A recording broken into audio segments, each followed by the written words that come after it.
Hello, আসসালামু আলাইকুম everyone. কেমন আছেন সবাই? আমার নতুন একটি ব্লগে আপনাদের স্বাগত জানাচ্ছি। আজকে আমি আপনাদের তৈরি করে দেখাবো অত্যন্ত সহজ পদ্ধতিতে সুস্বাদু মজাদার chicken capsicum mix vegetable recipe. আশা করছি আপনাদের রেসিপিটি দেখে ভালো লাগবে।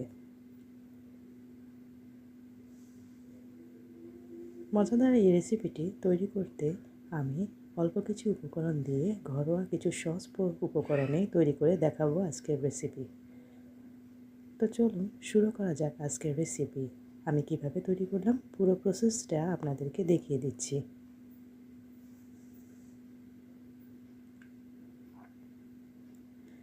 যেহেতু ক্যাপসিকাম দিয়ে রেসিপি তৈরি করব, তাই এখানে আমি নিয়ে নিচ্ছি 3-4টি ক্যাপসিকাম। এগুলোকে আমি ভালোভাবে ধুয়ে পরিষ্কার করে নিয়েছি। এখন এগুলোকে রান্নার উপযোগী করে কেটে নেব। এখন আমি চুলাতে একটি পাত্র বসিয়ে দিলাম। তার মধ্যে দিয়ে দিলাম 3 টেবিল চামচ পরিমাণে তেল। চুলার আঁচ পর্যায়ে মিডিয়াম থাকবে। তার মধ্যে এখন আমি দিয়ে দিলাম 4-5টা রসুনের কোয়া আধা চাঁচা করে। দিয়ে দিলাম আদা বাটা 1 টেবিল চামচ পরিমাণে। রসুন এবং আদাকে আমি তেলের সাথে ভালোভাবে ভুনে নিচ্ছি। সাথে দিয়ে দিব চিকেন। এখানে আমি 1 কাপ পরিমাণে চিকেন নিয়েছি। এই চিকেনগুলোকে আমি কিউব কিউব শেপে কেটে নিয়েছি। এখন এগুলোকে আমি মশলাগুলোর সাথে দিয়ে দিয়েছি।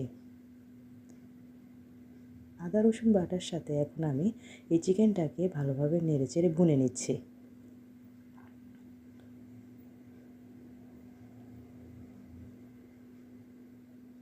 সাথে দিয়ে দিলাম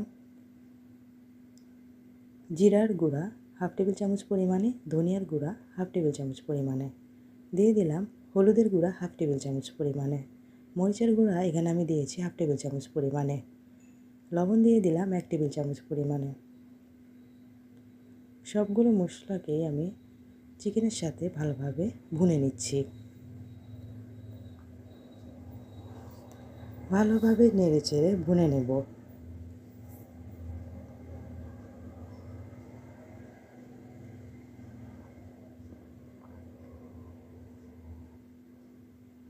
সাথে দিয়ে দিলাম চাট মশলা 1/2 টেবিল চামচ পরিমাণে। দেখতেই পাচ্ছেন অলরেডি চিকেন থেকে পানি বের হয়ে আসছে। চিকেনের পানি পুরোপুরি শুকিয়ে আসা পর্যন্ত আমি ঢাকনা দিয়ে রান্না করব 2 মিনিটের জন্য।